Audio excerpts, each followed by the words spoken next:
Halo teman-teman semua, kalau orang Indonesia disuruh menilai Israel, pasti banyak yang tidak suka. Tapi, bagaimana kalau orang Israel ditanya tentang orang Indonesia? Apakah mereka menyukai kita atau tidak? Apakah mereka mau menjalin hubungan baik dengan kita atau tidak?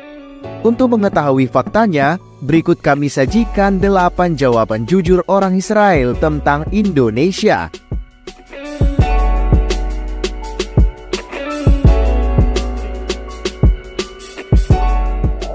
Yang pertama dari Yair Lapid.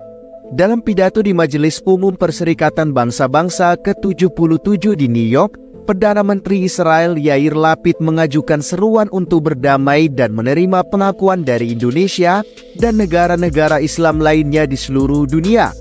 Lapid menegaskan tekad Israel untuk mencapai perdamaian serta menjalin persahabatan dengan negara-negara tetangga di Timur Tengah sekaligus dengan negara-negara Islam secara keseluruhan. Timur Tengah adalah rumah kami. Di sini kami tinggal selama-lamanya. Dan kami menyerukan kepada setiap negara Muslim dari Arab Saudi sampai Indonesia untuk mengakui itu dan datang untuk berbicara dengan kami.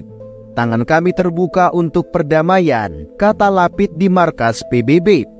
Dalam orasinya, Yair Lapid memperlihatkan pencapaian Israel yang berhasil meraih normalisasi hubungan dengan sejumlah negara Arab dalam kurun waktu 2 tahun terakhir, termasuk Bahrain, Uni Emirat Arab, Maroko, dan Mesir. Yang kedua ada dari Sagi Karni. Dalam sebuah pernyataan, Duta Besar Israel untuk Singapura, Sagi Karni mengarahkan kritik kepada Indonesia terkait sikap bersama Malaysia dan Brunei selama serangan Israel di Gaza.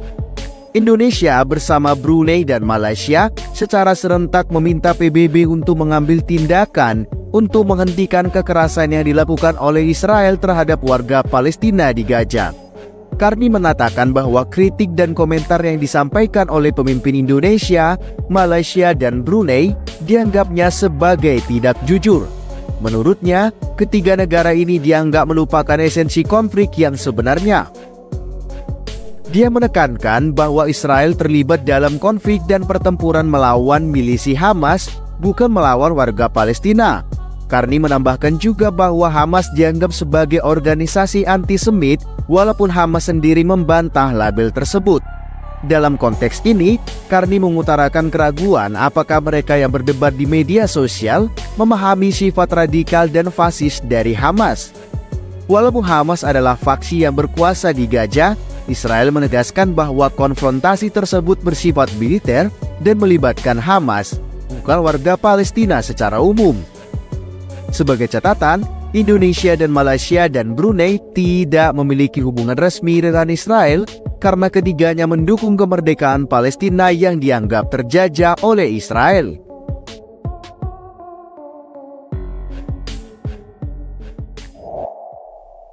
The Jerusalem Post. The Jerusalem Post adalah sebuah media Israel yang menyebutkan Indonesia tidak merupakan negara modern dalam konteks berita terkait hukuman FIFA yang dihadapi oleh Indonesia karena prasangka anti-Israel. Keputusan FIFA menyatakan pencabutan hak Indonesia sebagai tuan rumah turnamen sepak bola global karena keberatan Indonesia terhadap partisipasi Israel. Israel sendiri adalah salah satu dari 24 negara yang lolos ke dalam turnamen tersebut. Media Israel ini menampilkan artikel yang menilai Indonesia sebagai negara yang tidak modern, dengan merujuk pada sikap Indonesia terhadap Israel dalam konteks peristiwa tersebut. Dalam tulisannya, The Jerusalem Post mengatakan bahwa Indonesia dianggap bukanlah bangsa yang modern dan berwawasan ke depan, melainkan sebagai negara yang terbelakang yang masih dibutakan oleh prasangka anti-Israel. Pernyataan ini mencerminkan sudut pandang dari media Israel terkait sikap Indonesia dalam kontroversi dengan FIFA dan memberikan penilaian negatif terhadap negara ini. Selanjutnya ada Benjamin Netanyahu. Perdana Menteri Israel Benjamin Netanyahu mengungkapkan keinginannya untuk membuka dan memperkuat hubungan diplomatik dengan Indonesia yang merupakan negara dengan jumlah penduduk Muslim terbesar di dunia.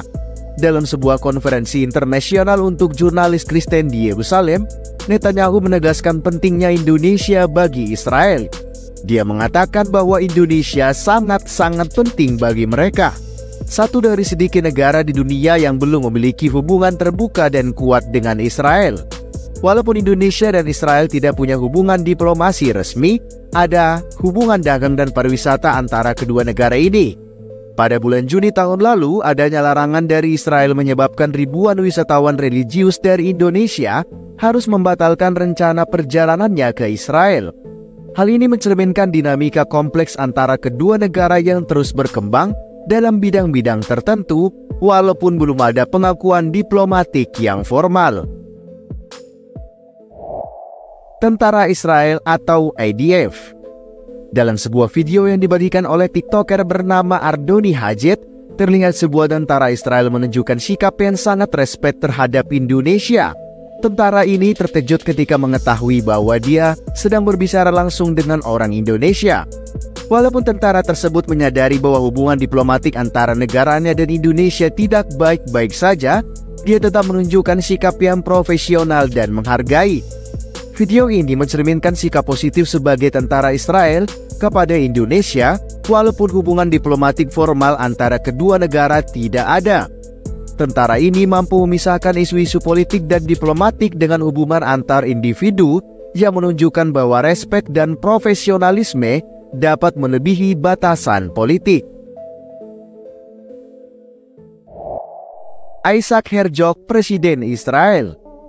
Isaac Herzog yang saat itu menjabat sebagai Presiden Israel mengatakan kekecewaannya terhadap Indonesia karena tim nasional sepak bola U20 Israel untuk bertanding di Indonesia.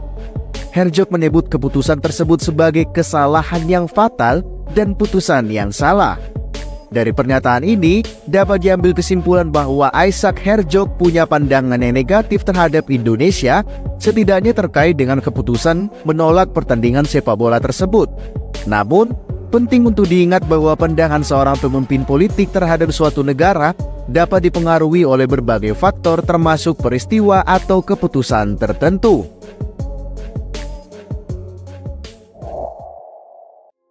Rabi Israel.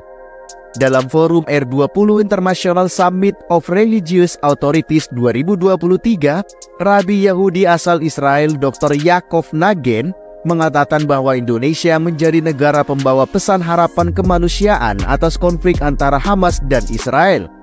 Pernyataan ini diungkapkan sebagai bagian dari upaya membawa pesan harapan kemanusiaan melalui dialog antar agama.